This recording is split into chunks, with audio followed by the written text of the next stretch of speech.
Yes, reka nkwifurize gukomeza kugira ibihe byiza wowe udahwema gukurikira ibiganiro bya Itabaza TV 24. Nkuko mubibona rero imbere ya kamera ni Innocent, nanjye Elia mwumva kuri microphone. Innocent, umeze ute? Elia meze neza cyane, reka ngusuhuze nsuhuza abakunzi bacu hano ku Itabaza 24, aho baherereye mu mpande z'isi, bari ku mugabane w'Uburayi, muri Amerika turabasuhuje cyane, muri Afrika turabasuhuje, Australia no muri Asia bose turabasuhuje. Yego, Innocent, ndagira ngo tuganire ku ngingo imaze iminsi ivugisha abatari bake, ariko si n'iminsi gusa, imaze n'imyaka. Ijambo umushahara fatizo. Umushahara fatizo, iryo jambo ryabaye ijambo, ndagira ngo tuyisobanurire abantu bakurikira Itabaza 24, ndetse tunabasobanurire nyine byinshi kuri iryo jambo. Ese umushahara fatizo ni iki? Ubundi umushahara fatizo ni amafaranga umuntu ahembwa bitewe n'akazi yakoze n'igihe yumvikanye n'umukoresha we. Akenshi nko mu Rwanda tumenyereye ko ari ukwezi, umushahara w'ukwezi, ariko hari n'ibindi bihugu bihembera ibyumweru bibiri n'icyumweru kimwe, ariko noneho bikajyana n'ubushobozi bw'umuntu n'amashuri. Yego. Umuntu ufite diplome agatandukana, diplome ya senior 6 agatandukana n'umuntu ufite degree muri kaminuza, n'ufite masters na PhD, bikagenda byurira gutyo. Aricyo bashingiraho. Ariko biba bigoye cyane kuko nk'ibihugu byo muri Afrika ibintu bijyanye n'imishahara y'abakozi, cyane cyane nk'abakozi bakorera za leta za Afrika muri rusange, leta zacu muri Afrika kenshi usanga ziba zidafite ubushobozi bwo guhemba amafaranga menshi cyane. Kuko umuntu ashobora kwibaza wenda ngo leta irakena, leta ibikizi ifite amafaranga menshi, ariko leta nayo iba ifite ibiyatwara byinshi. Urugero, leta igomba kubaka imihanda, leta igomba kubaka amashuri, leta igomba kubaka ibitaro, leta igomba kumenya abaturage badafite mituweli, leta igomba kwita ku barwayi, buri miti mu bitaro. Ni byinshi cyane, ni byinshi cyane. Rero iyo bigenze gutyo, akenshi usanga leta zacu dufite muri Afrika ubushobozi bwazo bugenda buba hasi, kubera ko ahanini amafaranga leta yinjije nayo yasohoye ugasanga ni menshi. Ariko Innocent, hano ndabona inkuru igira iti imyaka 7 irashize hasohotse itegeko rishyiraho umushahara fatizo mu Rwanda, ariko bikagenwa n'iteka rya minisitiri ubifite mu nshingano ze, ariko kugeza ubu ntibirashirwa mu bikorwa. Mu mbone zawe ubona ari iki gituma mu Rwanda umushahara fatizo udashyirwaho? Nibyo nakubwiye, nubwo na generalije nkavuga Afrika yose muri rusange, ariko nano mu Rwanda urebe wenda ngo se leta y'u Rwanda amafaranga ikoresha yakura hehe? Ahanini iyakura mu baturage n'imisoro. Yego. So niyo misoro rero izavamo imishahara y'abasirikare, niyo misoro izavamo uniforme abasirikare bambara, niyo misoro izavamo imishahara y'abapolisi, niyo misoro izavamo uniforme abapolisi bambara, niyo misoro izavamo imishahara y'abaganga, niyo misoro izavamo imishahara y'abarimu, niyo misoro izavamo abakozi b'uturere n'imirenge na za ministeri na presidence, niyo misoro izavamo amamisiyo y'abakozi. Yego. Niyo misoro izavamo imihanda tugenda kaburimbo ubona, niyo misoro izavamo ibitaro mu hospital yubakwa buri munsi ubona, niyo misoro izavamo amashuri ubona buri karere, buri murenge ufite ishuri rya primaire secondaire. Urumva ko iyo misoro ikoreshwa mu bintu byinshi cyane, ku buryo kuba wavuga ngo urayifashe ugiye guhita wongerera abakozi ba leta uvuga ngo umushahara fatizo w'umukozi wa leta ni 500 take home, wanyu muhembwa makeya, uhita ukuba n'umubare w'abakozi, ushyiraho n'ibindi leta ikeneye gukora, ntabwo amafaranga leta yahita yabona. Yego. Niyo mpamvu najya kuba prime minister wumvise asobanura ko bishoboka ariko byatwara igihe kirekire, kuko icyambere no kubanza nukuvuga ngo niba bagiye kubikora bigomba kuba ibintu birambye. Ukwezi kumwe batabahemba menshi kundi bikabananira. Kugira ngo birambe nuko hashyirwaho ingamba za income z'uburyo amafaranga ashakwamo. Yego. Yinjira ate, ese tubona mu misoro ahari twakura ni hehe? Wenda tugiye kuzatangira gucukura gaze, aho naho harazahava. Ese amabuye y'agaciro dufite mu gihugu bwayo turamutse tuyacukuye naho tukayabyaza umusaruro twabona amafaranga, none leta yamara kwizera ko ifite income source y'amafaranga igomba gukoresha mu bikorwa byayo bya buri munsi no guhemba abakozi bayo, ikavuga ati no gushyira umushahara fatizo munini, ariko izi neza ko ayo mafaranga ahoraho. Ariko ndagira ngo tugaruke ku magambo yigeze kuvugwa na ex minister Dr. Ngirente Edouard. Hano yaragize ati umushahara fatizo ni ikintu twatangiye kuganiraho n'inzego, kuko burya iteka rijya kugera mu biro byacu hano rigeze ku rwego rwa nyuma, bivuze ngo biba byararangiye kumvikanwaho neza, ikigomba kujyamo kikumvikanwaho, rigera hano mu biro rigeze ku rwego rwo kuba ryajya mu nama ya minisitiri. Akomeza agira ati burya umushahara fatizo ni ikintu tudakunda kwihutira kuko bigendana n'amajyambere y'igihugu. Abantu benshi babivuga gutyo bakagira ngo biroroshye kuvuga ngo guhera uyu munsi umunyarwanda azajya ahembwa amafaranga 500 ku munsi cyangwa se 1000 ku isaha. Iyo ubivuze hari ingaruka nyinshi cyane bigira ndetse no ku miryango.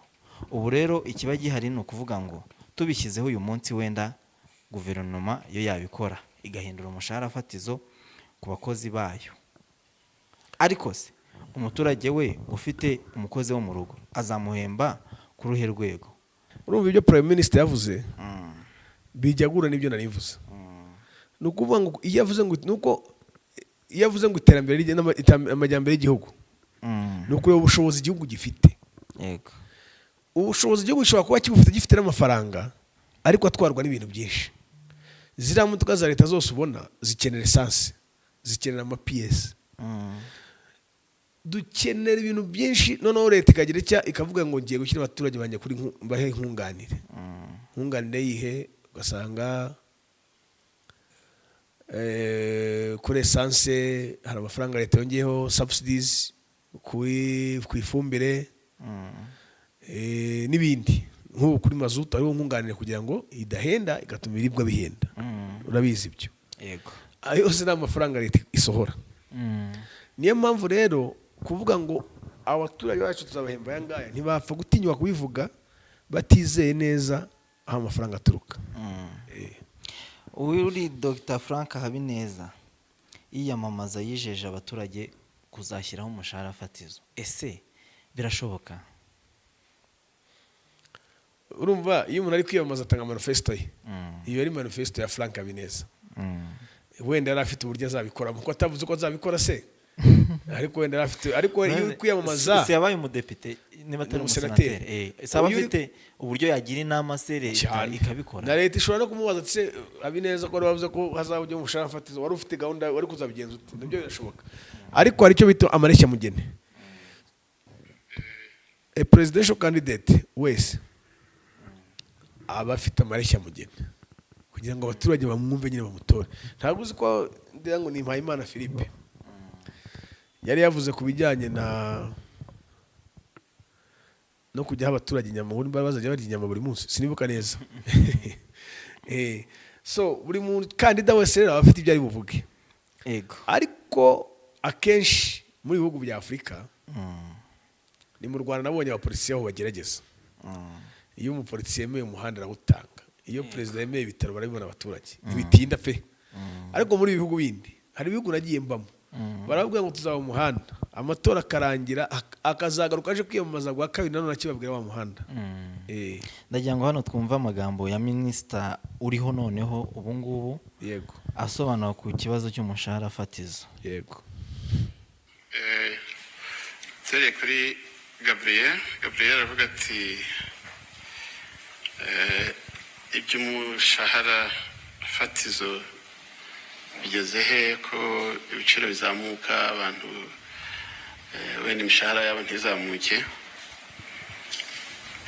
ngira ngo Gabriel, ngira ngo ni ikibazo cyiza mu by'ukuri, ni na debate nziza, ntabwo navaho no wizanye, ariko ni debate iriho nziza. ariko icyo navuga iyo leta icyo ishaka ni ugukora ibishoboka byose kugira ngo umunyarwanda ashobore kugura ibyo akeneye, kubona ibyo akeneye ku isoko hakurikijwe n'umushahara we n'ibyo yakoze. Ariko iyo tuvuze ikibazo cy'uyu mushahara w'ifatizo minimum wage, dukwiye kukireba mu buryo buri tukabireba neza n'icyo dushaka kuvuga, kubera ko dukwiye kubirebera ku ruhande rw'umukozi. Umukozi uvuga ati hakwiye kuba minimum wage, simbone amafaranga makeya kuri aya ngaya bitewe n'akazi nakoze. Dukwiye no kubirebera ku ruhande rwa employers, abakoresha. So uriya mukozi we, iyo umushahara fatizo ushizweho ugashyirwaho hejuru y'igiciro kiri ku isoko, umva we arishima akavuga ati nongerewe amafaranga. Ariko iyo birebeye ku ruhande rw'umukoresha, ni ukuvuga ngo iyo umushahara fatizo ushize hejuru y'igiciro y'umushahara uri ku isoko, ubwo uba wongeye cost of production. Nk'igihugu rero dukwiye no kubirebera mu yindi sansi yo kuvuga ngo imirimo dushaka gukuriyetinga ni hari abavuze gahunda yo gukuriyetinga imirimo, dufite na gahunda y'uko dukora imirimo abanyarwanda bakabona imirimo ihagije. So iyo aho rero niho leta iziramo ikareba za politike zayo, ikareba strategy ikwiye gukora. Niba dufashe umushahara fatizo, wenda tuvuge umuntu wari ufite uruganda akoresha nka Scovie, ufite atelier akoresha abakozi 10, ashoboye guhemba ku mushahara w'uyu munsi. Niba tuvuze ngo wahembaga umuntu 50,000, none kuva uyu munsi uzajya uramuhemba 80,000, ni ukuvuga ngo tumwongereye cost of production. Niba yakoreshaga abantu 10, kubera ko akeneye gukora, ashobora kuvuga ati abantu 10 ntabwo ngishoboye kubahemba uyu munsi, bwo 3 ndabirukana ndakoresha 7 kuko niho nshoboye guhemba. So nk'igihugu rero dukwiye kureba aho niho twungutse ko tugize abantu 3 bagiye mu bushomeri. Dufite bariya Scovie yarabahemba 80, ariko mu by'ukuri arabahemba yahembaga babandi. So babandi barajya ku isoko, barajya mu bushomeri. So barungutse, babandi Scovie yarasigarana 7 barungutse. So nka leta rero ibyo byose tugomba kubireba. Yego, uru rugero atanze, abantu bari 10 bari mu kazi, 7 basigayemo, 3 bahise baba abashomeri bitewe n'umushahara fatizo. Urumva umushahara urazamutse, kandi icyo iyo atelier yavuze yinjiza makeya, ariko umushahara urazamutse. Bivuze ngo kuko umushahara uzamutse, income ya atelier iraza kugongwa na expense, yego, ayo basohora, kugira ngo rero ba meeting target yayo basohora aboneke. Nuko muri za expense zabo hari ibyo bakuramo, bati tugiye gukuramo abakozi 3, abasigaye muzagakora tubazamura umushahara. Urumva rero nanone leta hireba ngo tugiye kugira abantu bacu bashomeri. Ese aho kugira ngo tubagira abashomeri ntibaguma bakabahembwa bakarwariza kuraya kugeza igihe bizatungana. Urumva rero harimo paramilitaires nyinshi cyane. Aricyo nagumye nkubwiraho ngo nakubwiye amafaranga guhemba abo bantu arava hehe mu gihe hataraboneka. Niyo mpamvu na minisitiri w'umurimo ubundi ngira ngo niwe ufite mu nshingano ze abakozi ba leta, wenda tuvuga urugero, nawe ntiyazana igitekerezo cyo kongera umushahara atabanje kuzana igitekerezo cyo kwinjiza menshi amafaranga azava. Abanza avuga ati turabona muri izi venue n'izi nabwo, kandi urumva n'izindi departement zakorana nazo, wenda Rwanda Revenue n'ahandi hose tugiye gukora gutyo kugira ngo turezinge amafaranga, nitubona amafaranga twongere umushahara w'abakozi bacu. Nawe ntabikora wenyine, ni inzego zirenga 5 zizahura zikicara zikabisuzuma. Yego, noneho zamara kubisuzuma zikanareba ngo ese ibi bintu bifite bizamara igihe, consistency yabyo ni iyihe, cyangwa n'amezi 2 gusa bigahita bipfa. icyo rero kigatuma hazamo gufata icyo nakwita feri. Yego. Innocent, turi gusoza, uramutse ubonye nk'umunyamakuru runaka yapostinze logo y'ikigo akorera akandikaho ngo murabeho kandi muzahirwe, iyo message weho wakumva ko irimo iki? Abasezeye kandi abasezeye neza. Murabeho abasezeye afite umutima mwiza. Yego, kuko udafite umutima mwiza ntiyakwirirwa byandika. Iyo avuze ngo ijambo rya muvuze murabeho kandi muzahirwe akadomo, murabeho kandi muzahirwe. Guhirwa ntabwo wakwifuriza umuntu wanga cyangwa umugome wawe guhirwa. Guhirwa ubyifuriza umuntu wifuriza icyiza nyine. Urumva rero yasezeye kandi ababwira ko uzahirwa. Aha rero iyo message yateje urondogoro kuri X no mu magroupe ya WhatsApp amwe agiye atandukanye. Hari abagira bati yamaye arasezeye pe, wagira ngo ajyanye agahinda ariko disi agahinda gusasa ahubwo ishavu. Orara Nyagasana mworohereze. Birumvikana gusa biba bifitanye isano no kumara 1/2 cy'umwaka udahembwa kandi ukoresha yawe mu kuzuza inshingano zo wakubeshye ngo azaguhemba. Aha rero niho nshaka ko tuganira, tugende kuri iyi comment y'uyu muntu. Ese birumvikana gusa biba bifitanye isano no kumara 1/2 cy'umwaka. Nyine yaravuze ngo uyu muntu asezeye afite ishavu n'agahinda, uhita avuga ngo bifitanye isano no kumara 1/2 cy'umwaka, ubwo na amezi 6 udahembwa kandi utega ujya mu kazi. Umuntu akoresha ate amezi 6 ataguhemba? Ababona uzogute, uzajya icyo rero nicyo nshaka ko tuvuga. Ababona uzategute, uzajya mu kazi utariye, uzajya mu kazi abana bawe batariye. Nje sinasubira ku kazi. Nabwo wasubira ku kazi. Reka buriya ntibazagira umuntu ukubeshya. Umuntu abura se ntabwo ajya buri umukoresha. Ariko ikintu mbona gitera ibi bintu muri media, kugira ngo ubone akazi byoroshye biragoye. Uri umunyamakuru nyine wakishangiye. Ese kuki mwumva ko umuntu tugomba kurwara syndrome yo kumva ngo ngomba kugenerwa akazi, ngomba kugahabwa? Ihangira imirimo, ubuse we gufite website ukagira na televiziyo ku myaka yawe. Scovia yigeze kuvuga ngo bamwe barwa miliyoni 20 kaza. Scovia yigeze kuvuga ngo kureka akazi wari ufite ugiye gushinga ibyawe cyangwa se ugiye gushaka kandi biraho ngo bingana no gutaruka urwa mu cyobo utazi metero gifite. Ibyo ni ibitekerezo ya Scovia, nanjye mfite uko nabibona. Ariko se koko nawe washyigikira umuntu ureka akazi na kandi ari guteganya agiye guhita akora, akavuga ngo wenda agiye kwihangira ibye cyangwa se agiye gushaka kandi? Oya, ntago namugira iyo nama buryo. Ibyiza ubishoboye wakareka ufite kandi. Yego, rero n'uyu nguyo ayo mezi 5 arinda ashira agipanga kwikorera ariko bikanga. Ibyiza wakareka ufite kandi ubishoboye. Okay, Innocent reka ngushimire. Urakoze cyane.